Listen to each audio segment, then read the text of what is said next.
Hello mga ka-farming, good morning. So welcome back po sa ating channel. At muli po nandito po tayo sa ating pong taniman na talong. At ngayon po ang ika-6 na araw simula nung tayo ay nagtanim po dito ng ating pong talong.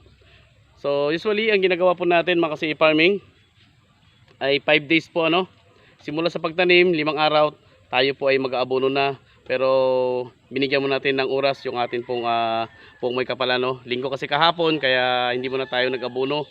So doon muna tayo sa kanya. At ngayong umaga, araw po ngayon ng Lunes, ay eto, dito nang sisimula na po tayo sa atin pong pag-aabono. So mga ka-farming, ipapakita po namin ang amin pong paraan po sa unang pag-abono ng atin pong mga talong po dito. So ipapakita ko sa inyo mga ka-farming yung atin pong mga talong bago kami mag-abono po dito. Ipapakita ko po sa inyo kung sila po ba ay naka-recover na, sila po ba ay medyo lumaki na kaysa nung unang pagtanim natin, yung bagong lagay pa lang natin dito. So hindi na po natin papatagalin mga ka-farming. Alam ko po excited na po kayo, gusto niyo na pong makita at malaman yung atin pong gagamitin na abono at kung paano po ba mag-abono dito sa atin pong mga talong. So tara. So ayan po mga ka-farming. Ito mayroon tayong tab po dito at narito po yung ating abono. So mamaya po tatalakayin po natin yung atin pong pag-abono At nandito na rin yung atin pong mga ka-farming. So ngayon ipapakita ko sa inyo yung atin pong talong. Ito na po siya sa edad po na 6 na araw. So mayroon na rin pong konting damo sa kanilang paligid So kita po natin na mayroon na pong pagbabago. So katulad po nito, yan. Unti-unti nang lumalaki, kakaroon na po ng pagre-recover So ang atin pong mga talong ay talagang medyo na-stress po ito sila. Kasi nga sa tindi ba naman ng init, pero buti na lang nandyan yung atin pong balon, mayroon tayong water pump. At isa pa dyan, nagkakaroon po ng konting pag-ulan-ulan. Hindi man kalakasan pero nakakatulong po dahil sa paglamig ng panahon. So ayan dati maliliit lang ito sila. So ngayon ay unti-unti na pong bumubuka, unti-unti nang lumalaki.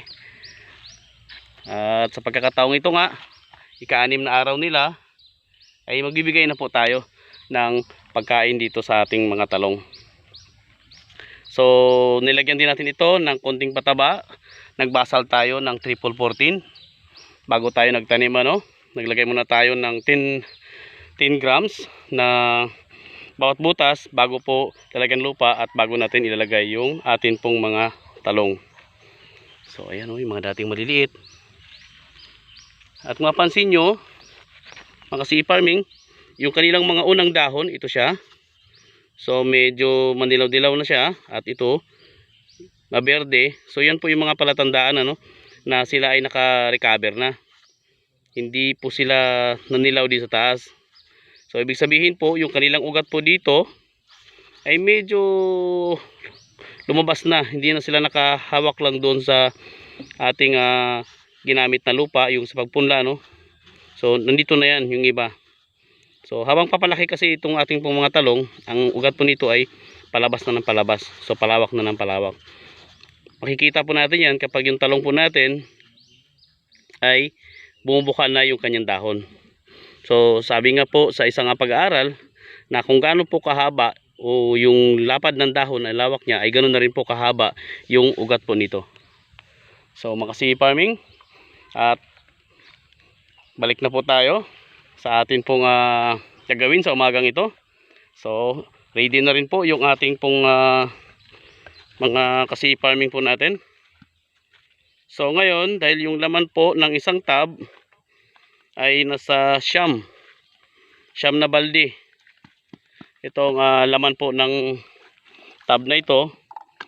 So usually po ang ginagamit natin o yung bilang po na liters para makakuha po tayo ng isang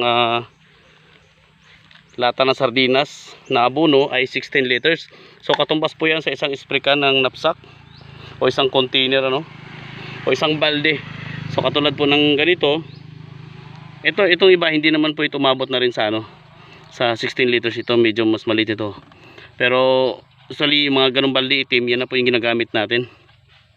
ang base po sa pag-aaral 16 liters po talaga yung kanila pong sukat. So ngayon meron tayong tubig dito. Ang gagamitin nating abono ay itong 1620. Sige Bing, maglagay ka Bing. Ilang ano ito? Lagyan mo ng ano lang, 8. So dahil siyam siya na balde at hindi naman umabot ng 16 liters bawat balde ano. So lagay mo diyan 8.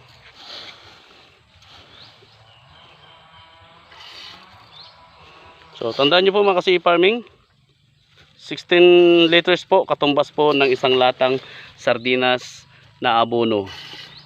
So ngayon po ang unang abono gagamitin natin ay 1620. Bakit nga po ba 1620? Yung lagi na po natin ginagamit ano. So ang purpose po nito mga kasi farming, kung bakit po 1620 ang atin pong ginagamit sa unang pag-abono ng atin pong mga talong.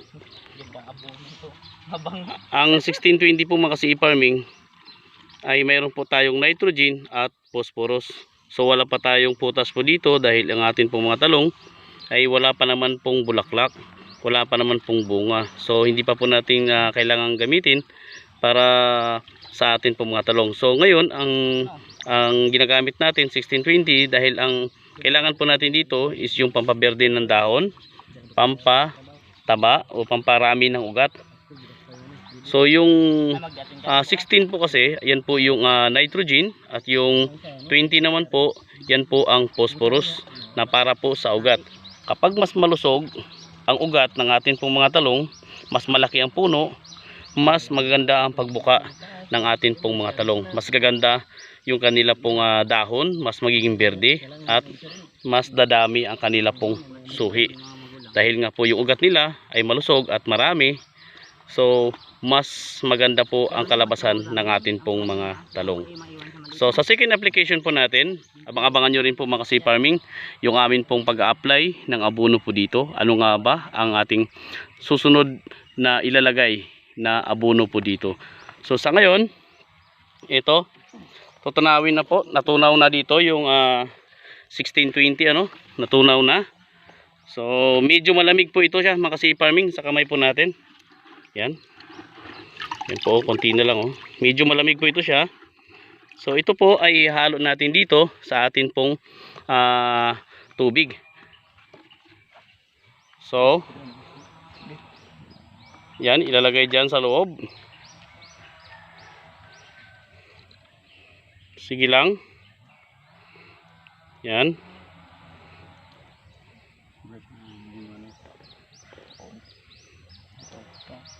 Sige lang, okay lang kahit mag-awas. Yan. Yan, anong kunin mo konti mo. Yan. So kailangan po ilagay natin doon sa tab po natin at ipaghalo natin ano.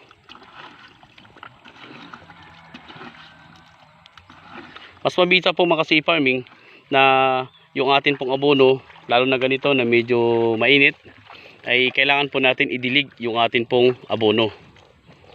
So ang tanong po, baka mayroon pong magtanong sa inyo mga kasi farming na baka mamatay yung ating talong kapag ito po ay abonuhan natin o rekta nating iabono sa atin po mga talong, baka po ito ay mamatay. So mga kasi farming, hindi po mamamatay ang inyo pong talong kapag abonuhan nyo po yan ng 1620. So ang abono kasi natin ay atin na pong tinunaw, atin na pong tinimpla dito sa tab. Medyo tumabang na po yan siya. So hindi rin po mataas ang kanya pong nitrogen. Usually po mga kasi farming, ang mga talong, mga ganitong edad po ng talong, ito po, kapag ito po ay nabunuhan po ng sobrang tapang na abono, katulad po ng mataas na nitrogen. So usually yung mataas po ay 4600. Ito yung tinatawag nating urea. So yung nitrogen po kapag sobrang taas, pwede pong masunog ang atin pong mga talong. So na-experience na rin po natin yan. Naranasan po natin na mag-abono po ng mataas na nitrogen. Nahirapan po yung atin pong talong. Lalo na sa ganitong panahon na tag-init. Pag tinamaan po yung dahon, masusunog po ito siya. So itong 1620 ay safe po yan siya. So iwasan lang po natin na matamaan po ang mga dahon ng atin pong talong dahil ngayon po ay mainit. tag-init po ngayon. So meron pa rin pong chance na yung dahon ng ating talong kapag tinamaan po ng abono o pag pinaliguan po natin, may chance din po na medyo mainitan siya o mahirapan din siya kasi ang 1620 ay meron din pong nitrogen. So meron siyang 16 na nitrogen. So ang dito lang po natin ilalagay sa gitna. So ngayon ipakita ko po sa inyo yung kanila pong pag-apply. Kung sakali man pong matamaan, okay lang din naman po yan. So hindi naman po talaga usually na may stress ng gusto yung gulay po natin, pero hanggat maaari po talaga na sa gilid po talaga natin ilalagay sa may puno niya mismo. So ganyan po mga kasi farming. Ang ilalagay nyo po ay isang lata rin po ng sardinas. So yung aming ginawa dito, nagsukat na kami, meron tayong plastic bottle. So ganyan lang po mga kasi farming, ilagay nyo po sa gitna, rekta po sa puno. Huwag po kayong mag-alala, hindi po mamamatay ang atin pong mga tanim. Mas lalo pa pong tataba po yan. Yan. So kung panahon po ng tag-init, bago po kayo mga kasi farming mag-abono, diligan nyo po muna. So ito kasi kahapon ay nadiligan na ito ng konting ulan kahapon. Tapos nung nakaraang araw ay nagdilig din kami dito. Kaya yung lupa ng atin pong plat, ito yung tinamnan natin ng talong ay basang-basa pa po yan siya. Tamang-tama yung moisture Hindi siya sobrang basa at hindi rin siya tuyo. So yun po yung tamang pag-abono po natin. Kasi kung bakit po na kailangan po na medyo mamasa-masa, kapag nag-abono po kayo ng sobrang tuyo, madali pong matutuyo yung inyo pong abono. So hindi po mananamnam, hindi po malalasahan ng atin pong mga talong ang agarang pagtuyo po ng ating abono sa lupa. So kailangan po na ganyan talaga. So ganyan lang po. Tuloy-tuloy lang po yan sila sa pag-abono, na ganyan po ang kanilang gagawin. Bubuhusan po yung gitna hanggang sa matapos po natin itong ating area dito na maabonuhan.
So ayan mga kasi farming. So mayroon na naman po kayo kunting napulot na kunting aral po o kunting natutunan na galing po sa aming pamamaraan na pag-abono. At yan, abang-abangan nyo po mga kasi farming sa susunod yung aming pagbabalik para dito sa ikalawang pag-abono po natin. Pero hindi lang po sa abono po tayo magkupokus o magbabalik So magi-spray din po tayo. Mamayang hapon magi-spray po ako dito ng atin pong insecticide. So mag-a-apply tayo ng konting insecticide dito para po yung mga langgam, yung mga konting insekto po ay hindi po dadapo dito sa ating mga talong. Kung dadapo man sila, hindi po sila magtatagal dahil po doon sa in-spray po nating insecticide. So ayan mga ka-CA Farming, abang-abangan nyo po yan mamayang hapon. At pangalawang video na po natin yan mamaya. So mag-video po tayo uli. So sa ngayon, sa pag-aabono, hanggang dito lang po muna. At kami po ay magpapaalam po muna at muling babalik po. See you and happy farming po mga ka-CA Farming. God bless po, God bless.